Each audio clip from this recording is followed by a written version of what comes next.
আচ্ছা, গতদিন আপনাদের যে সিটিটা নিয়েছিলাম, আমি সিটির প্রথমে কোশ্চেন গুলো একটু দেখাই, কোন কোশ্চেনের সলিউশন গুলো একটু করে নিই, তারপর মার্কটা দেখাবো আপনারা কে কত পেয়েছেন।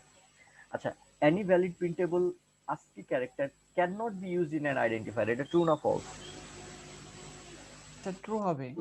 এটা ট্রু হবে, কারণ কারণ স্যার সব বলছে যে ব্যবহার কোনো ডিজিট ইউজ করা যাবে করা যায় না, সবগুলোতে ইউজ জি স্যার। করা যায় আসলে না। তো ব্যবহার করা যায় না। এটা হচ্ছে ট্রু। ওরা জি স্যার, ট্রু।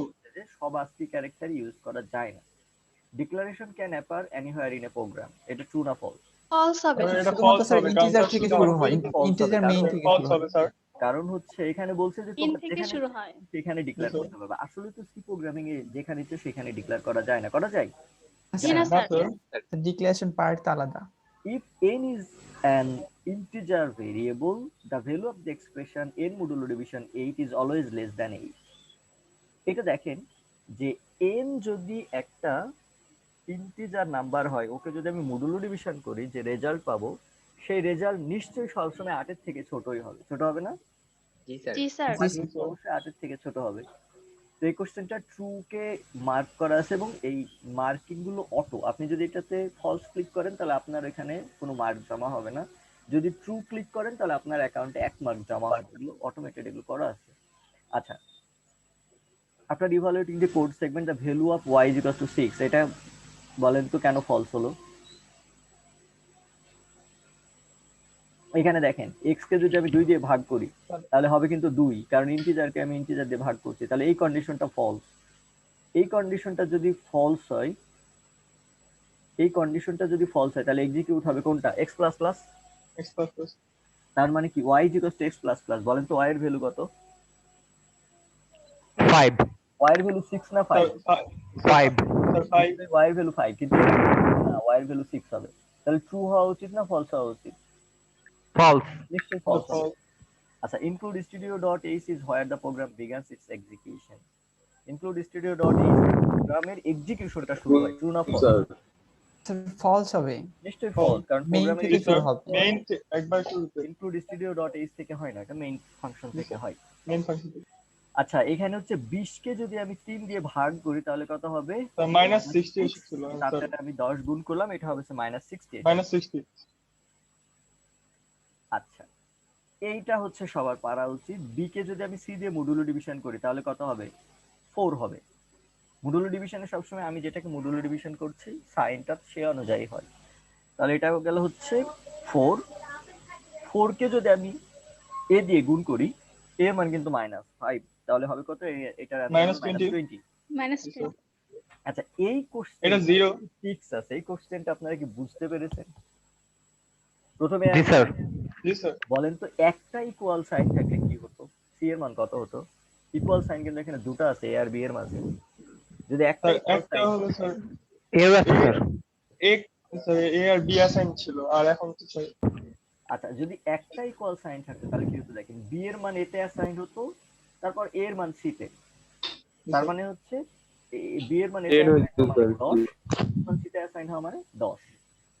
তাহলে একটা ইকুয়াল সাইন থাকতো, সি এর মান হতো 10, আর দুইটা ইকুয়াল সাইন থাকলে কি হয় বলেন তো? ট্রু ফলস চেক করে আর কি, বাইনারি হয়ে যায় তখন। সেম নাকি ডিফারেন্ট বোঝায়? যদি সেম হয় তাহলে সি এর মান হতো Binary 1, আর ডিফারেন্ট হলে সি এর মান হবে হচ্ছে 0। 0। জি স্যার। এটা অ্যানসারটা 0 আসে 0। 0 আসে মানে কি আপনারা কি কম্পাইলারে রান করে করে আউটপুট পরীক্ষা দিয়েছেন? না স্যার, এইভাবে ভাবি রে স্যার, কম্পাইলারও তো বসানো যেত। এবার থেকে আমি কপি প্রোটেক্টেড করে দিব। আচ্ছা, এই কোশ্চেনটা তো আপনারা সবাই পারবেন, এটা হচ্ছে যা যোগ বিয়োগ গুণ ভাগ কোনটার জি পর স্যার, কোনটা এটা হবে। আর এটা স্লাইডে যেটা আছে এটা সরাসরি ওই কোশ্চেনটাই, জি স্যার। যোগ বিয়োগ গুণ ভাগ। এই কোশ্চেনটা আপনারা সবাই পারবেন, এই কোশ্চেনটা সহজ। এ আর বি, বলেন তো প্রথম কন্ডিশনটা ট্রু না ফলস? প্রথম কন্ডিশনটা ফলস। স্যার false, ফলস, প্রথমটা প্রথম ফলস। কন্ডিশনটা যদি false। true হতো তাহলে কিন্তু এ হতো। প্রথম কন্ডিশনটা ফলস, তাই কোনটা হবে? বি গ্রেটার দেন সি, এটা চেক করবে। বি গ্রেটার দেন সি, এই এটাও কন্ডিশনটা ফলস। ট্রু না ফলস? এটাও ফলস। এটা যদি ট্রু এটা হতো false। তাহলে বি হতো, এটা ফলস, তাই এখানে আসবে। সি গ্রেটার দেন এ, এই কন্ডিশনটা আবার ট্রু। যদি ট্রু হয় তাহলে কোনটা হবে? এ হবে। তাহলে ওয়াই এর এ মান হবে। হবে এ, আর এর মান হচ্ছে 10, তাহলে এই কোশ্চেনটার স্যার অ্যান্সার 10। হচ্ছে 10। এই ছিল আপনাদের পরীক্ষার দিয়ে রেজাল্ট, আর আপনারা সবাই ভালো করেছেন। আপনাদের এখান থেকে 13 পেয়েছে 4 জন, 12 পেয়েছে 7 জন, 11 3, 10 4, বাদ বাকি এগুলো আছে। এই মার্কগুলো একটু বেশি হয়েছে আর কি, 13 12 11।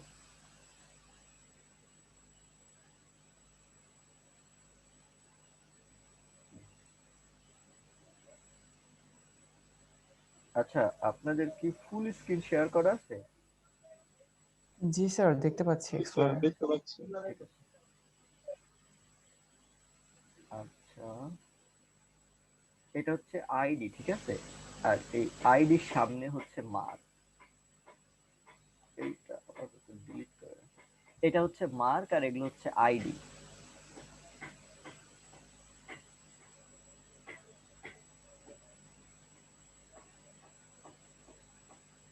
ঠিক আছে, এই পর্যন্ত 25 পর্যন্ত দেখে নেন কার কত আইডি, তারপর আমি আবার নিচে যাচ্ছি। আইডি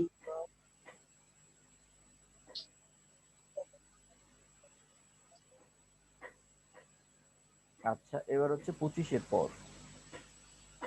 ও আর বেশি না, অল্প হয়ে আছে।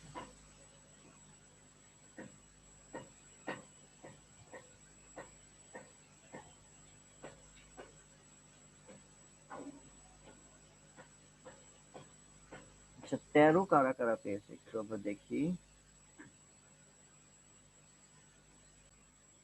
আচ্ছা, ফর এক্সাম্পল এইখানে আমার লেখা আছে এরকম প্রিন্টএফ হ্যালো, ধরলাম হ্যালো সিএসি।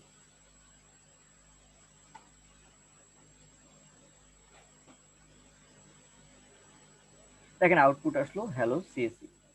এখন এতদিন পর্যন্ত আমাদের যে নলেজ আছে সেই নলেজকে কাজে লাগিয়ে এই হ্যালো সিএসি লেখাটা যদি আমি 50 বার প্রিন্ট করতে চাই, তাহলে আমাকে কি করতে হবে? নিশ্চয়ই 50 বার প্রিন্টএফ এর মধ্যে হ্যালো সিএসি লিখতে হবে। অথবা আর বুঝতে পারিনি। আমি বলছি যে এই হ্যালো সিএসি লেখাটা যদি আমি 50 বার প্রিন্ট করতে চাই, তাহলে কি করব? আমাদের এতদিন পর্যন্ত যে নলেজ আছে সেই নলেজের উপর বেস করে যদি আমরা কাজটা করতে চাই, তাহলে কি করব? এই হ্যালো সিএসি এই প্রিন্টএফ এর মধ্যে নিশ্চয়ই 50 বার লিখবো, অথবা একটা প্রিন্টএফ এর মধ্যে হ্যালো সিএসি 50 বার লিখবো, তাই না? জি স্যার। এই কাজটা যদি 1000 বার করতে হয়, তাহলে কিন্তু আমাকে 1000 বার লিখতে হবে। কাজটা কিন্তু এতটা সহজ না, অনেক কঠিন। তো যদি আমাদের এমন কিছু সাথে থাকতো যে আমি এই হ্যালো সিএসসি একবারই লিখেছি, কিন্তু কেউ আমাকে এই লাইনটা বারবার বারবার এক্সিকিউট করাই দিচ্ছে, বা এই লাইনটাকে আমাকে 1000 বার এক্সিকিউট করাই দিচ্ছে, বা এই ব্লকটাকে, একটা লাইন হতে পারে, একটা ব্লক হতে পারে, বা একটা কাজ হতে পারে, সেই কাজটাকে সামহাও কেউ আমাকে 1000 বার করতে সাহায্য করছে, তাহলে একটু ভালো হতো না? আমাকে ওই যে 1000 লাইন হ্যালো সিএসসি এই কথাটা লিখতে হতো না। তো এই যে এই প্রবলেমটা সলভ করার জন্য, বা একটা কাজকে রিপিটেডলি ঘোরানোর জন্য, বা একটা ব্লককে রিপিটেডলি এক্সিকিউট করানোর জন্য আজকে আমরা শিখব হচ্ছে লুপ। তো আমাদের যে সি প্রোগ্রাম, এই সি প্রোগ্রামে লুপ হয় হচ্ছে 3 ধরনের। একটা হচ্ছে, প্রথম যে লুপ আছে সেটা হচ্ছে ফর লুপ। প্রথম লুপটা হচ্ছে ফর লুপ।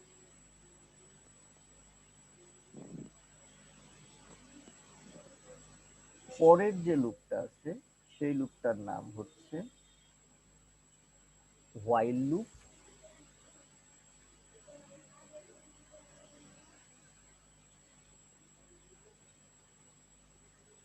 হোয়াইল লুপ পরের লুপটা। আর লাস্ট ওয়ান যে লুপ আছে,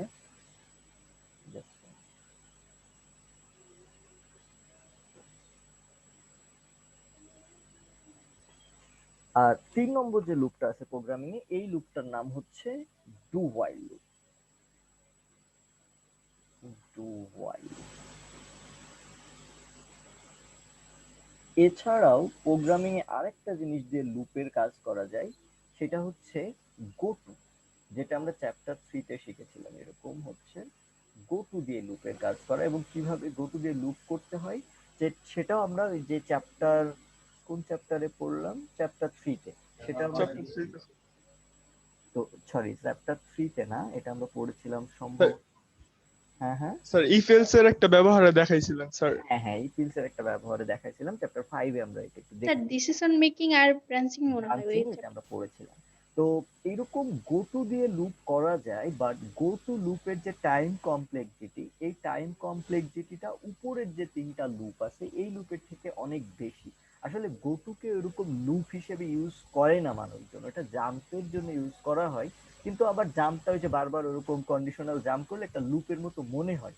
বাট আমরা গো টু দিয়ে লুপ করাকে অ্যাভয়েড করবো, কারণ এটা হচ্ছে টাইম কমপ্লেক্সিটিটা অনেক বেশি। তাহলে আমরা এই চ্যাপ্টার থেকে পড়বো হচ্ছে এই 3টা loop, for loop, while loop, do while loop, আর সাথে আমরা আর দুটো স্টেটমেন্ট পড়বো। একটা হচ্ছে কন্টিনিউ,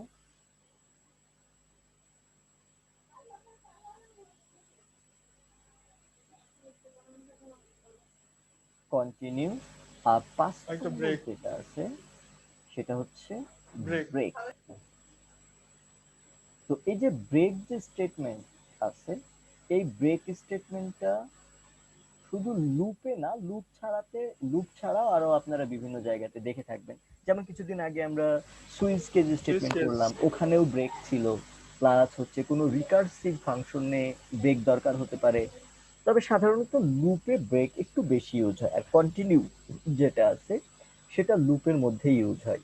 তো আমরা লুপগুলো প্রথমে শিখবো, তারপর ব্রেক এবং কন্টিনিউ জাস্ট দুটো স্টেটমেন্ট, সেই দুটো স্টেটমেন্ট কিভাবে কাজ করে সেটা আমরা দেখবো। এই 5টা টপিক হচ্ছে আমাদের এই চ্যাপ্টারে পড়াশোনার বিষয়বস্তু। তো আমরা হচ্ছে প্রথমে ফর লুপ কিভাবে কাজ করে, ফর লুপটা একটু পড়াশোনা শুরু করি। তো প্রথমেই আমরা যে প্রবলেমের কথা বলছিলাম, যে কেউ যদি পারতো যে আমার একটা কাজকে 5 বার 10 বার বা 100 বার করা দরকার, কেউ একজন হেল্প করবে যে ওই কাজটাকে আমি একবার লিখবো, যেমন এখানে হ্যালো সিএসি লিখেছি, এই লাইনটাকে কেউ একজন 100 বার ঘুরিয়ে দিবে বা রিপিট করে দেবে। এই কাজটাই করবে হচ্ছে লুপ। তো ঠিক আছে, এই প্রোগ্রামটা আমরা তাহলে এই হ্যালো ওয়ার্ল্ডকে আমরা 10 বার ঘোরাতে চাই। তাহলে প্রথমে আমি এরকম লিখলাম ফর। স্যার জি বলেন। স্যার আমরা তো এর আগে ক্লাসে স্যার এগুলো করেছিলাম তো স্যার, ল্যাব ক্লাসে মেবি, তো ল্যাব ক্লাসে যেটা করি আবার দেখি থিওরি ক্লাসে ওইটাই করি স্যার আমরা। স্যার দুইটা ক্লাসের মধ্যে পার্থক্য কি হবে স্যার তাহলে? Just minute. ক্লিয়ার হয়ে যাবে আরো। তা তো অবশ্যই একই জিনিস করলে clear অনেকে হবে। আচ্ছা, কোন একটা ডিসিশন মেকিং স্টেটমেন্ট বা কোন একটা কন্ডিশনাল স্টেটমেন্টে সিঙ্গেল যদি একটা লাইন থাকে, তাহলে সেক্ষেত্রে সেকেন্ড ব্র্যাকেট দেওয়াটা ম্যান্ডেটরি না, এটা আপনার ইচ্ছা, আপনি চাইলে দিতে পারেন, না চাইলে না। আর যদি একটা ব্লক থাকে, মানে অনেকগুলো লাইন থাকে, তাহলে সেকেন্ড ব্র্যাকেট অবশ্যই দিতে হবে। এখন আমরা আসি লুপ কিভাবে কাজ করে সেটা একটু দেখে নিই। তো প্রথমে হচ্ছে দেখেন, এখানে হচ্ছে কি হবে, প্রথমে হবে ইনিশিয়ালাইজেশন। একটা লুপের, ফর লুপের 3টা পার্ট থাকে। ফর লুপের 3টা পার্টের প্রথম যে পার্ট আছে, এই পার্টের নাম হচ্ছে ইনিশিয়ালাইজেশন। প্রথম যে পার্ট আছে সেই পার্টের নাম ইনিশিয়ালাইজেশন। তারপর মাঝখানের যে পার্ট আছে এই পার্টটার নাম হচ্ছে কন্ডিশন। প্রথম পার্টটার নাম ইনিশিয়ালাইজেশন, মাঝখানে যে পার্ট আছে সেটার নাম কন্ডিশন, আর এইখানে যে পার্ট আছে সেই পার্টটার নাম হচ্ছে ইনক্রিমেন্ট ডিক্রিমেন্ট। ফর লুপের 3টা part, initialization, condition, increment, decrement. এখন আমরা আসি ফর লুপ আসলে কিভাবে এক্সিকিউট হয়। তো ধরলাম যে ফর লুপের এইটা হচ্ছে একটা লাইন, আমি তো ব্র্যাকেট দিইনি, ধরলাম এটা ব্র্যাকেটের মধ্যেই লেখা ফর লুপের বডি। তো কি হবে, প্রথমে ইনিশিয়ালাইজেশন যেটা আছে, ইনিশিয়ালাইজেশন যে পার্ট আছে সেই পার্টটা এক্সিকিউট হবে। তো ইনিশিয়ালাইজেশন পার্ট যদি এক্সিকিউট হয়, তাহলে দেখেন আয়ের মান কত হবে, আয়ের মান হবে হচ্ছে 1। ইনিশিয়ালাইজেশন হওয়ার পর ও চেক করবে হচ্ছে কন্ডিশন। বলেন তো কন্ডিশনটা ট্রু না ফলস? কন্ডিশনটা অবশ্যই ট্রু। যদি কন্ডিশনটা ট্রু হয় তাহলে লুপের বডিতে ঢুকবে, আর কন্ডিশনটা যদি ফলস হয় তাহলে কিন্তু লুপের বডিতে ঢুকবে না। কন্ডিশনটা ট্রু, তাই লুপের বডিতে ঢুকলো। লুপের বডিতে ঢোকার পর ও প্রিন্ট করবে একবার হ্যালো সিএসি। হ্যালো সিএসি লেখাটা একবার প্রিন্ট করবে, তারপর একটা নিউ লাইন হবে। ধরলাম যে প্রিন্ট করলো হ্যালো সিএসি, তারপর একটা নিউ লাইন হয়ে বসে থাকবে। এরপর দেখেন লুপের বডির কাজটা যখন শেষ হয়ে যাবে তখন ও কি করবে, ইনক্রিমেন্ট ডিক্রিমেন্ট পার্টে চলে যাবে। ইনক্রিমেন্ট ডিক্রিমেন্ট পার্টে চলে যে আয়ের মান হবে 2। যখন আয়ের মান 2 হলো তখন ও আবার কন্ডিশনটা চেক করবে। অর্থাৎ লুপের বডিতে আসতে গেলে প্রত্যেকবার কন্ডিশন চেক করে আসতে হবে, সেটা ইনিশিয়ালাইজ ভ্যালু নিয়েই হোক বা ইনক্রিমেন্ট ডিক্রিমেন্ট নিয়েই হোক। ফর লুপে ইনিশিয়ালাইজেশন একবারই হয়। আচ্ছা, তো ইনিশিয়ালাইজেশন যখন হয়ে গেল, কি বলে, ইনক্রিমেন্ট ডিক্রিমেন্ট হয়ে আয়ের মান 2 হলো। 2 যখন হলো তখন দেখেন কন্ডিশনটা ট্রু, তাই লুপের বডিতে আবার ঢুকবে। তো লুপের বডিতে যখন আসবে, 2 ভ্যালু নিয়ে লুপের বডিতে আসলো, হ্যালো সিএসসি লেখাটা আবার প্রিন্ট হবে। আই প্লাস প্লাস হয়ে 3 হবে, 4 হবে, 5 হবে। 5 হলে কন্ডিশনটা ট্রু।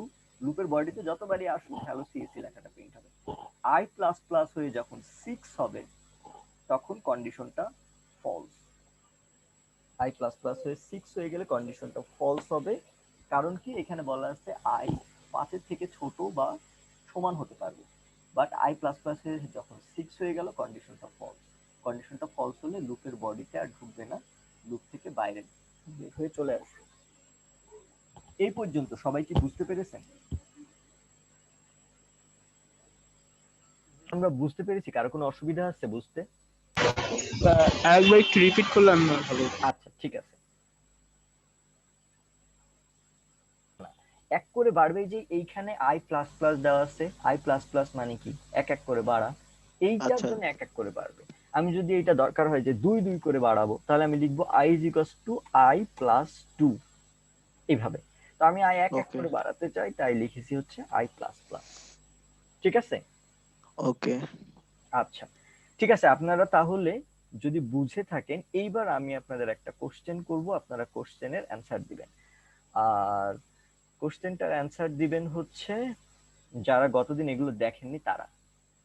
আচ্ছা, আমি যদি তাহলে এইভাবে প্রিন্ট দিই তাহলে কি হবে, কি আউটপুট আসবে?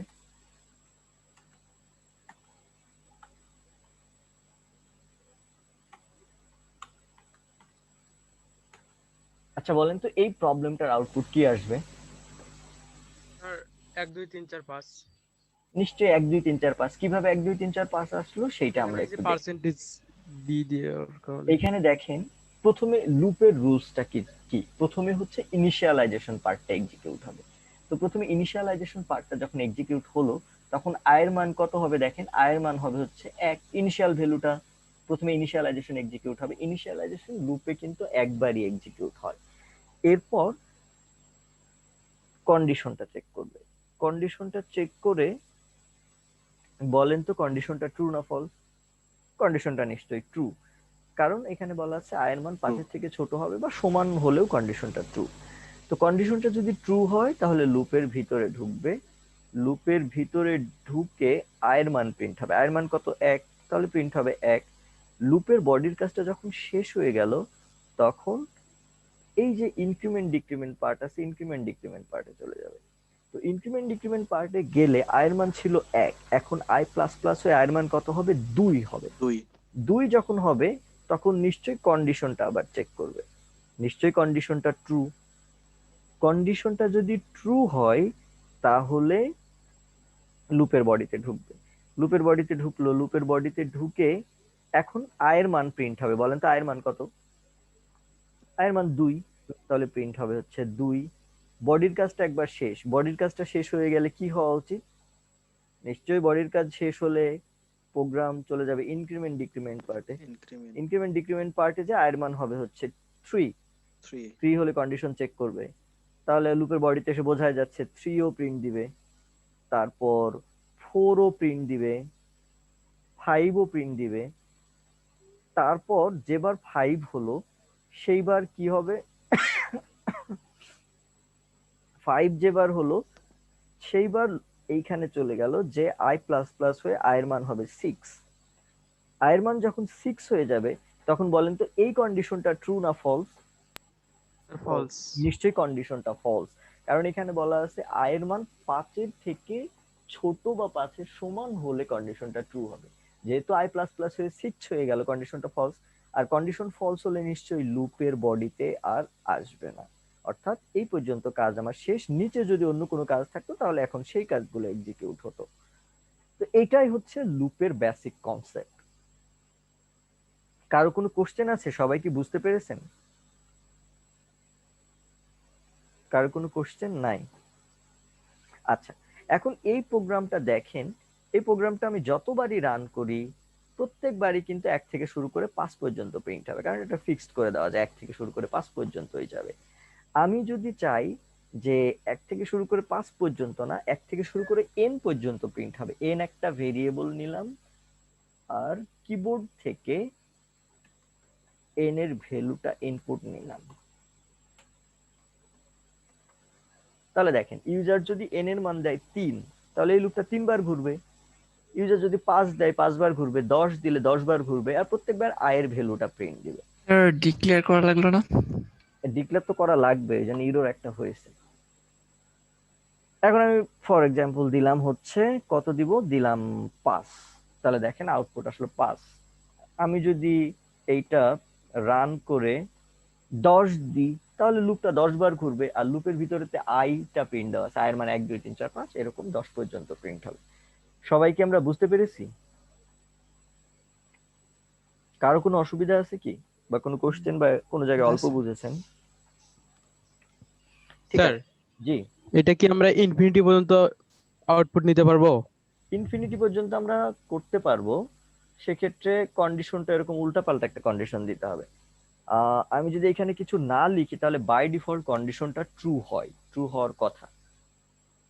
ও, আমাকে তো আগে একটা ইনপুট দিতে হবে, এই লাইনটা তো আগে ছাড়াতে হবে।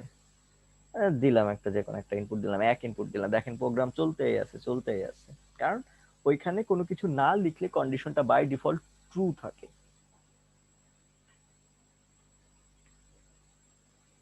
সাধারণত আমরা ইনফিনিটি পর্যন্ত তো ওইভাবে লিখি না, লুপগুলো সাধারণত একটা দরকার বিশেষই চলে, যে এত থেকে শুরু করে এত পর্যন্ত চলবে বা এই কাজটা হবে এরকম। আচ্ছা, এখন একটা বিষয়, সেটা হচ্ছে আমি তো এটা 1 থেকে শুরু করে n পর্যন্ত চালালাম এবং 1 থেকে শুরু করে n পর্যন্ত প্রিন্ট দিলাম। যদি আমার n থেকে শুরু করে 1 পর্যন্ত প্রিন্ট দিতে হয় তাহলে কিভাবে কাজটা করতে হবে? স্যার ডিক্রিমেন্ট করব। হ্যাঁ, ডিক্রিমেন্ট তো করব। আমরা 1 থেকে শুরু করে n পর্যন্ত প্রিন্ট দিলাম, তাহলে দেখেন, বা n পর্যন্ত লুপটা চালালাম। 1 থেকে শুরু করে n পর্যন্ত যে নাম্বারগুলো হয় 2 3 4, আমার ম্যাক্সিমাম যে লিমিট আছে সেই লিমিটটা কত, সেটা হচ্ছে n। এবং n এর আগে যে নাম্বারগুলো আছে সেই নাম্বারগুলো হচ্ছে n এর থেকে ছোট, তাই কিন্তু এখানে লেখা i less than equal n। এখন আমার কাজটা উল্টা, আমি n থেকে শুরু করে 1 পর্যন্ত প্রিন্ট করব। তাহলে এখানে দেখেন 1 থেকে শুরু করে n পর্যন্ত প্রিন্ট করেছি, n থেকে শুরু করে যদি 1 পর্যন্ত প্রিন্ট করতে চাই তাহলে ইনিশিয়াল যে ভ্যালুটা এখানে আছে, ইনিশিয়াল ভ্যালুটা কত দিয়ে শুরু হওয়া উচিত বলেন তো? এন দিয়ে। নিশ্চয়ই ইনিশিয়াল যে ভ্যালুটা আছে সেই ভ্যালুটা শুরু হতে হবে n দিয়ে। আর এইখানে কি প্লাস প্লাস হবে নাকি এবার মাইনাস মাইনাস হবে? Minus. Minus minus. n minus 1, n minus 2, এভাবে ডট ডট ডট ডট 1 পর্যন্ত আসবে। তার মানে এইখানে যেটা আছে সেটা ইনক্রিমেন্ট হবে না, সেটা হয়ে যাবে ডিক্রিমেন্ট। এইবার আসি আমি কন্ডিশনটায়, কন্ডিশনটা ছিল i less than equal n। এখন কিন্তু কন্ডিশনটা হবে হচ্ছে, এই যে i বলতে কোনটা, i তো শুরু হয়েছে n থেকে, তাই না? n, i মাইনাস মাইনাস হয়ে হবে n মাইনাস 1, n মাইনাস 2, এটা হতে হতে কত দূর পর্যন্ত যাবে? 1 পর্যন্ত। তাই দেখেন এই যে নাম্বারগুলো আছে সেই নাম্বারগুলো 1 এর থেকে বড় বা 1 এর সমান হতে পারবে সর্বোচ্চ i এর যে ভ্যালুটা। এই জন্য আমরা লিখবো হচ্ছে i গ্রেটার ইকুয়াল 1। তাহলে আমার শুরু হবে হচ্ছে, ইনিশিয়ালাইজেশনটা হবে n থেকে, প্রত্যেকবার এক এক করে মাইনাস হবে, তাহলেই কমবে, এইভাবে কমতে কমতে 1 পর্যন্ত আসবে। কন্ডিশনটা হচ্ছে i গ্রেটার ইকুয়াল 1। কন্ডিশন অনেক সময় আমাদের সমস্যা হয়, কন্ডিশন দিতে আমরা ভুল করে ফেলি, তো কন্ডিশন গুলো আমরা অবশ্যই ঠিকঠাক করে লিখব। তো এখন প্রোগ্রামটা আমি লিখে ফেলি, তারপর রান করি। তাহলে আমরা শুরু করব ইনিশিয়ালাইজেশন n থেকে, প্রত্যেকবার i এক ঘর করে মাইনাস হবে, আর এখানে হবে হচ্ছে i greater equal n, sorry greater equal 1, 1 পর্যন্ত আসবে। দেখেন প্রোগ্রামটা আমি রান করলাম, একটা ইনপুট দিলাম 4, আউটপুট দেখেন আসলো 4 থেকে 1। যদি আমার এমন হতো 4 থেকে 0 পর্যন্ত প্রিন্ট দিতে হবে, তাহলে কিন্তু আমি এইখানে লিখতাম i গ্রেটার ইকুয়াল 0, 0 পর্যন্ত আসবে। তাহলে দেখেন এখন আমি প্রিন্ট দিলাম 3, প্রিন্ট হলো 3 থেকে 0। আচ্ছা যদি এমন দরকার হয় যে 3 থেকে শুরু করে -3 পর্যন্ত প্রিন্ট হবে, তাহলে কিন্তু আমি এখানে লিখতাম যে এইটা কত দূর পর্যন্ত যাবে, -3 পর্যন্ত যাবে। তাহলে এখন দেখেন আমি ইনপুট দিলাম 3, আউটপুট কিন্তু আসলো 3 থেকে শুরু করে -3 পর্যন্ত। এটা হচ্ছে কন্ডিশন, আপনি যেভাবে দিবেন প্রোগ্রামটা সেভাবেই চলবে। তো এটা আমার দরকার হচ্ছে 1 পর্যন্ত। এই পর্যন্ত সবাইকে আমরা বুঝতে পেরেছি? কার কোনো অসুবিধা আছে? কোনো অসুবিধা? স্যার জি। স্যার এখানে আমরা পরে i is equal to n লিখছি, আমরা যদি হুম। n is equal to i লিখি তাহলে কি প্রবলেম হবে? আচ্ছা এইটা হচ্ছে আপনার লুপটা, আপনি কোন ভেরিয়েবলটা দিয়ে চালাচ্ছেন সেই ভেরিয়েবলটা। আমি এখানে আই ভেরিয়েবলটা দিয়ে চালাচ্ছি। আপনি যদি এখানে যে ভেরিয়েবল দিয়ে চালাতে পারেন, কে এ বি সি যে কোনো ভেরিয়েবল দিয়ে আপনি লুপটা লিখতে পারেন। আর সব সময় প্রোগ্রামে রাইট সাইড অ্যালোকেট হয়ে লেফট সাইডে অ্যাসাইন্ড হয়। মানে এইখানে আমি এন এর মানটাই আই দিয়ে, মানে এন এর মানটা আইতে অ্যাসাইন করে দিচ্ছি। ইনিশিয়াল ভ্যালুটা এন থেকে শুরু হবে। কারণ কি ইউজারে যে এন এর মানটা দিচ্ছে ইনপুট 5 বা 4 বা 10, তার মানে কি 10 থেকে শুরু করে 1 পর্যন্ত প্রিন্ট দিতে হবে। এই এন এর ভ্যালুই হচ্ছে ওইটা, যে এন এর ইনিশিয়াল যে মানটা আছে, এন এর যে মানটা আছে ওইটাই ইনিশিয়াল ভ্যালু হিসেবে কাউন্ট করুক। ওই জন্য আমি লিখেছি n is equals to i, আর এই আই ভেরিয়েবলটা দিয়ে আমি লুপটা চালাচ্ছি। আর কারো কোনো কোশ্চেন? আচ্ছা, আর কারো কোনো কোশ্চেন নাই? ঠিক আছে, যদি কোশ্চেন না থাকে এবার আমি আরেকটা জিনিস আপনাদের দেখাবো। সেটা হচ্ছে যে আমি কিবোর্ড থেকে দুটো ভ্যালু ইনপুট নিব। ফর এক্সাম্পল আমি কিবোর্ড থেকে এরকম ইনপুট নিলাম যে একটা ভ্যালু ইনপুট নিলাম 10, আর একটা ভ্যালু ইনপুট নিলাম 20। যদি 10 20 এরকম ইনপুট নিই, তাহলে যে 10 থেকে 20 পর্যন্ত যে ভ্যালুগুলো আছে সব ভ্যালুগুলো প্রিন্ট করতে হবে। ফর এক্সাম্পল কেউ ইনপুট দিল 100, আর পরেরটা ইনপুট দিল 500, অর্থাৎ 100 থেকে শুরু করে 500-র মধ্যে যে ভ্যালুগুলো আছে 101 102 ডট ডট ডট ডট 499 500, এই ভ্যালুগুলো প্রিন্ট করতে হবে। তাহলে দেখেন এইখানে ফর এক্সাম্পল এই যে ভ্যালুটা আছে, প্রথম ভ্যালুটা আমি এ ভেরিয়েবলে ইনপুট নিব, আর পরের যে ভ্যালুটা আছে এই ভ্যালুটা আমি বি ভেরিয়েবলে ইনপুট নিব। তাহলে প্রথমটা আমি ইনপুট নিলাম এ ভেরিয়েবলে, পরেরটা ইনপুট নিলাম বি ভেরিয়েবলে। এখন আমি চাচ্ছি এ থেকে বি পর্যন্ত প্রিন্ট হোক। তাহলে দেখেন এই যে ইনিশিয়ালাইজেশন যেটা আছে সেটা কত দিয়ে শুরু করব বলেন তো? স্যার এ দিয়ে i ইকুয়াল টু এ হবে। স্যার 100 দিয়ে স্যার। 100 তো আমরা ফিক্সড করে দিলাম না, আমরা হচ্ছে একটা এ দিয়ে ভেরিয়েবল ইনপুট নিব, সেই ভেরিয়েবল দিয়ে কাজটা আমরা করব। তাহলে ইনিশিয়ালাইজেশন যেটা আমি শুরু করব সেটা কত দিয়ে শুরু করব? এ ভেরিয়েবলটা দিয়ে শুরু করব। আচ্ছা, আর এইটা হচ্ছে যাবে কত দূর? 500 মানে যাবে হচ্ছে বি বি পর্যন্ত, স্যার বি পর্যন্ত যাবে। বি পর্যন্ত যদি যায় তাহলে নিশ্চয় বি লেস দেন ইকুয়াল মানে আই হবে। বি পর্যন্ত যাবে আর প্রত্যেকবার আই প্লাস প্লাস হবে। তো এটা আমরা এবার একটু দেখি। তাহলে আমি এন তো ইনপুট নিলাম, সরি এখানে তো আমি দুটো ইনপুট নিতে চেয়েছি, একটা হচ্ছে এ ভেরিয়েবলে আর একটা হচ্ছে বি ভেরিয়েবলে। এটা ইনপুট নিলাম এ ভেরিয়েবল, পরেরটা বি ভেরিয়েবল। তাহলে লুপটা আমি লিখলাম I is equals to 1, I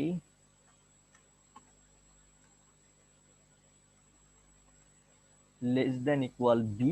I যাবে হচ্ছে বাড়তে বাড়তে বি পর্যন্ত, আর প্রত্যেকবার আই প্লাস প্লাস হবে। এখন আমি প্রোগ্রামটা রান করি, দেখেন স্যার হবে না স্যার, ওই জায়গায় পার্সেন্টেজ দিয়ে দুইবার হবে, % একটা দিয়ে দিতে হবে। এ বি এর মাঝখানে একটা কমাও মিস হয়েছে। দুটো আমি ইনপুট দিলাম, ফর এক্সাম্পল 10 20, তাহলে দেখেন 10 থেকে শুরু করে 20 পর্যন্ত আউটপুট আসলো।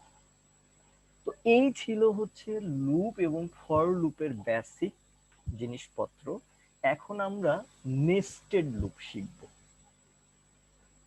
তো প্রোগ্রামিং এ নেস্টেড বলতে সব সময় একটার মধ্যে যখন আরেকটা সেম প্রপার্টিজের জিনিস থাকে তখন ওইটাকে নেস্টেড বলে। তো নেস্টেড লুপ শেখার জন্য আমি প্রথমে একটা প্রোগ্রাম লিখবো, ওই প্রোগ্রামটা বোঝানোর মাধ্যমে আপনাদের আমি দেখাবো আসলে নেস্টেড লুপ কিভাবে কাজ করে। তো ভেরিয়েবল গুলো আপাতত আইএন ভেরিয়েবল ডিক্লেয়ার করে রাখি, যখন যেটা দরকার আমরা ইউজ করব। আমি প্রথমে দুটো লুপ লিখে নিই।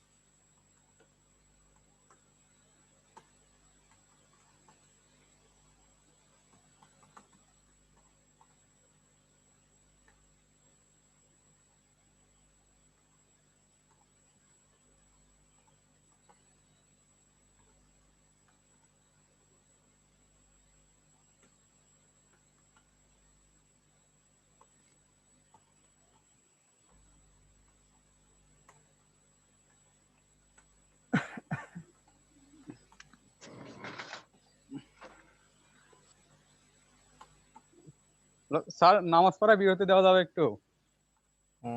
হ্যাঁ দেওয়া যাবে, জাস্ট মিনিট। স্যার, নামাজ